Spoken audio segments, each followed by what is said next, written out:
Welcome in with a Husker247 practice update. I am Mike Schaefer, joined by Michael Bruntz, Brian Christopherson. Several football coaches met with the media as well as several players on Monday.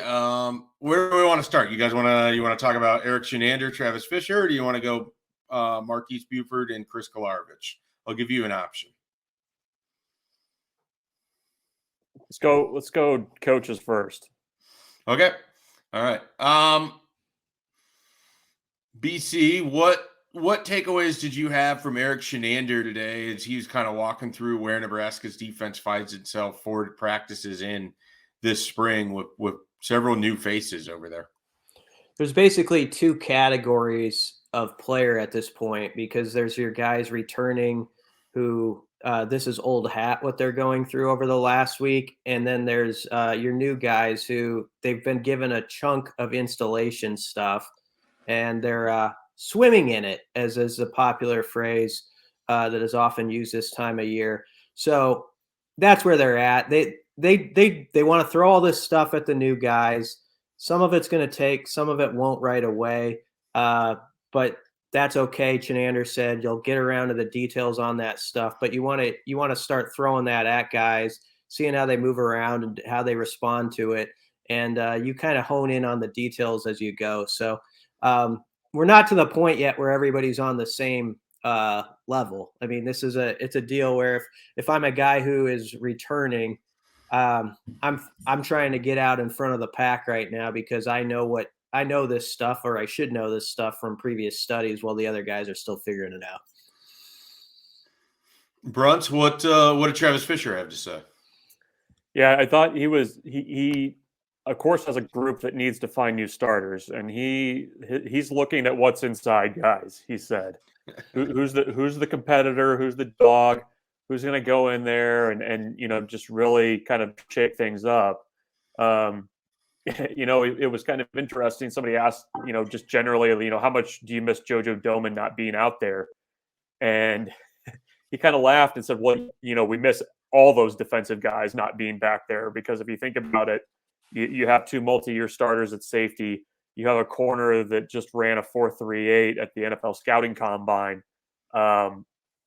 That's what they're dealing with. And his group is pretty similar, I think, to the defense as a whole, that there's a lot of snaps to fill. You've got a few guys that have been around, and you're just hoping like heck that the other newcomers can pick things up quickly. Yeah, I know one of the guys that when he was discussing what was inside of them, he referred to Marquis Buford as a dog, someone that goes hard all of the time, and he's always excited to watch what Buford's going to do next. And a lot of times he doesn't even tell Buford, what it is that he's looking for or what he wants. He's just saying, go play safety, and then wants to watch how he reacts and what he does. And so far, looks pretty promising. Brian, I know Buford was a guy that you have kind of pegged, even going back into last year, as someone to watch in that secondary. He spoke with the Nebraska media today. What did you sort of take away from that conversation? He sounds like a guy who's in his fourth or fifth year in the program. He's just very mature.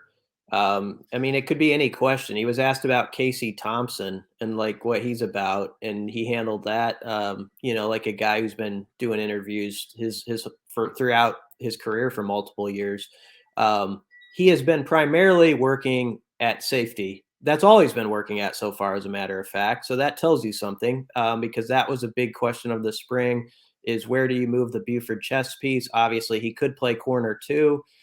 Safety makes a lot of sense to me because he's just such a sharp guy. I mean, he just has such an ability to process things, and how mature Travis Fisher described him as when he first arrived here. Safety is one of those spots where you have to have it all together, or the other fight song is playing. And I think he's going to be tough to beat. I mean, I really do. I know this is just getting going, and Deshaun Singleton and Miles Farmer, Noah Pola Gates. But it tells me something when, I have to think they have a say in who pops up for media interviews the first day. And Marquis Buford, a second-year Husker, is up there with, on this first Monday that we sort of really have access after a practice. I don't think that's just out of nowhere. That's because they view him as a guy who's responsible and can handle this, and he might be the next guy. Yeah, absolutely. Bruntz, I found it. So Chris Chris Kolarovich was the other guy that was up talking on behalf of Nebraska's defense today. I found it really interesting listening to Travis Fisher talk about Kolarovich as a potential nickelback or someone playing in that JoJo Doman role. What do you kind of take away from that? And when you were over there, what was Chris Kolarovich talking about today? Yeah, I mean, it's a new role for him. I mean, they're trying to find. I don't think they're going to have a JoJo Doman type guy on the field in 2022. I mean, I think Isaac Gifford is getting to that point. I think they feel good about what Javin Wright can be long term.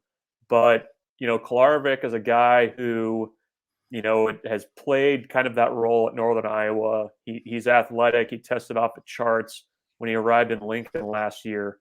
And, I think the thing that they're just working on with him is the covering in space and how do you kind of have that safety aspect of the nickel that's so important in the Big Ten and having to match up against tight ends and receivers and things like that. So it's a learning curve, a big learning curve there. I think he's getting it, but they're definitely still searching, I think, for somebody that can get close to kind of approximating what JoJo Doman gave them in that role. And there's a number of guys working there. It's not just Kolarovich, but the fact that he's moving there from inside linebacker, I think, is probably one of the more interesting storylines on the defense of guys who are returning.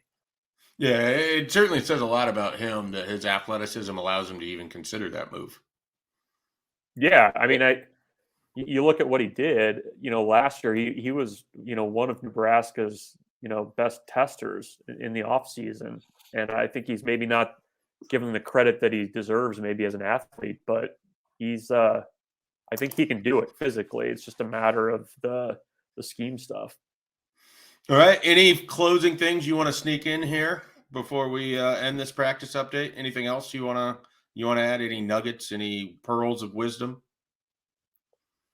No, I think people should hit Husker247 though. There's going to be stuff going up, but I mean, we have what Marquis Buford said about Casey Thompson, and Casey Thompson's apparently studying like gangbusters over everything, and is always up there doing something and going through film and trying to figure out Big Ten defenses and how they're different from Big 12 defenses. So people should check out all that.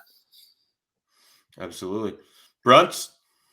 Check out the site. There's going to be lots of little nuggets, lots of combine talk with some of the defensive guys.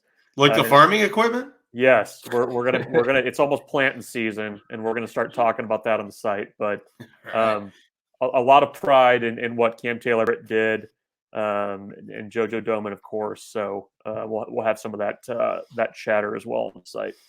All right, Husker247, home of agronomy talk and Husker football as well. We do it all there. Be sure to check out Husker247.com, and we'll be back later this week with some more podcasts and some more content as Nebraska continues rolling through spring ball here in 2022.